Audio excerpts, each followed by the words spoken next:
اور جب ہم نے تم لوگوں سے پختہ عہد لیا اور کوہ طور کو تم پر اٹھا کھڑا کیا اور حکم دیا کہ جو کتاب ہم نے تم کو دی ہے اس کو زور سے پکڑو اور جو تمہیں حکم ہوتا ہے اس کو سنو، تو وہ جو تمہارے بڑے تھے کہنے لگے کہ ہم نے سن تو لیا لیکن مانتے نہیں، اور ان کے کفر کے سبب بچڑا گویا ان کے دلوں میں رچ گیا تھا۔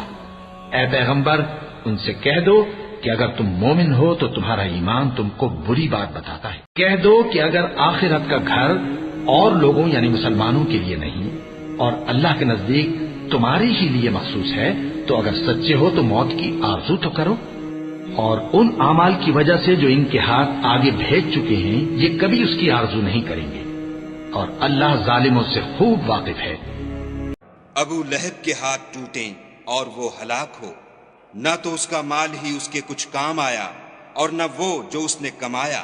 وہ جلد بھڑکتی ہوئی آگ میں داخل ہوگا، اور اس کی جورو بھی جو ایندھن سر پر اٹھائے پھرتی ہے اس کے گلے میں مونج کی رسی ہوگی۔ شروع اللہ کا نام لے کر جو بڑا مہربان نہایت رحم والا ہے۔ جو لوگ کافر ہیں یعنی اہل کتاب اور مشرک وہ کفر سے باز رہنے والے نہ تھے یہاں تک کہ ان کے پاس کھلی دلیل آ جائے، یعنی اللہ کا ایک پیغمبر جو پاک اوراق پڑھ کر سناتا ہے جن میں مستحکم آیتیں لکھی ہوئی ہیں، اور اہل کتاب جو فرقوں میں بٹے ہیں تو دلیل واضح کے آنے کے بعد ہی بٹے ہیں،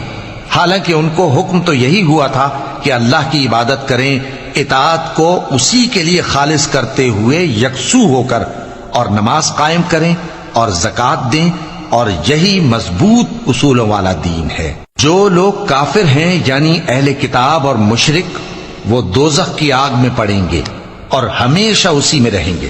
یہ لوگ سب مخلوق سے زیادہ برے ہیں۔ بے شک جو لوگ ایمان لائے اور نیک عمل کرتے رہے وہ تمام خلقت سے بہتر ہیں، ان کا صلہ ان کے پروردگار کے ہاں ہمیشہ رہنے کے باغ ہیں جن کے نیچے نہریں بہ رہی ہیں، ہمیشہ ہمیشہ ان میں رہیں گے، اللہ ان سے خوش اور وہ اس سے خوش۔ یہ صلہ اس کے لیے ہے جو اپنے پروردگار سے ڈرتا ہے۔ مومنوں اپنے آپ کو اور اپنے اہل و عیال کو اس آگ سے بچاؤ جس کا ایندھن آدمی اور پتھر ہوں گے اور جس پر تند خو اور سخت گیر فرشتے مقرر ہیں، وہ کسی حکم کی جو اللہ ان کو دیتا ہے نافرمانی نہیں کرتے، اور جو حکم ان کو ملتا ہے اسے بجا لاتے ہیں۔ کافرو آج بہانے مت بناؤ، جو عمل تم کیا کرتے تھے انہی کا تم کو بدلہ دیا جائے گا۔ اے پیغمبر صلی اللہ علیہ وآلہ وسلم اپنے پروردگار جلیل الشان کے نام کی تسبیح کرو، جس نے انسان کو بنایا پھر اس کے اعضاء کو درست کیا، اور جس نے اس کا اندازہ ٹھہرایا پھر اس کو رستہ بتایا، اور جس نے چارہ اگایا پھر اس کو سیاہ رنگ کا کوڑا کر دیا۔ ہم تمہیں پڑھا دیں گے کہ تم فراموش نہ کرو گے، مگر جو خدا چاہے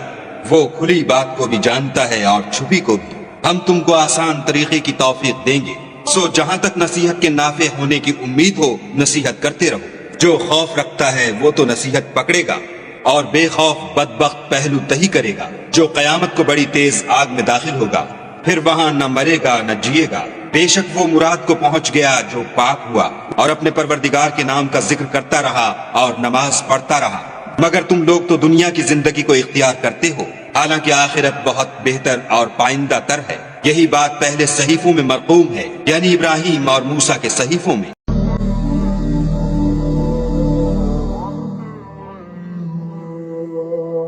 اے ایمان والو اللہ سے ڈرتے رہو، اور ہر شخص کو دیکھنا چاہیے کہ اس نے کل یعنی آخرت کے لیے کیا سامان بھیجا ہے،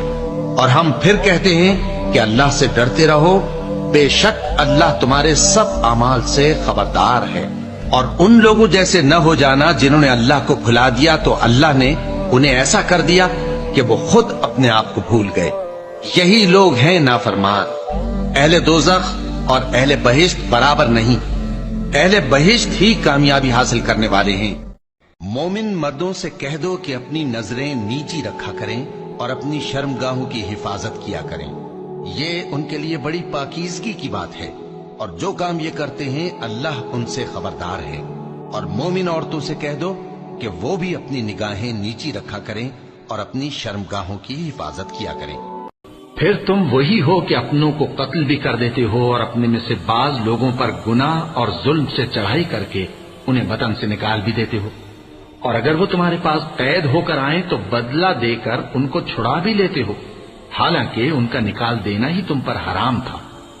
یہ کیا بات ہے کہ تم کتاب اللہ کے بعض احکام کو تو مانتے ہو اور بعض سے انکار کیے دیتے ہو؟ تو جو تم میں سے ایسی حرکت کریں ان کی سزا اس کے سوا اور کیا ہو سکتی ہے کہ دنیا کی زندگی میں تو رسوائی ہو اور قیامت کے دن سخت سے سخت عذاب میں ڈال دیے جائیں۔ اور جو کام تم کرتے ہو اللہ ان سے غافل نہیں۔ یہ وہ لوگ ہیں جنہوں نے آخرت کے بدلے دنیا کی زندگی خریدی، سو نہ تو ان سے عذاب ہی ہلکا کیا جائے گا اور نہ ان کو اور طرح کی مدد ملے گی۔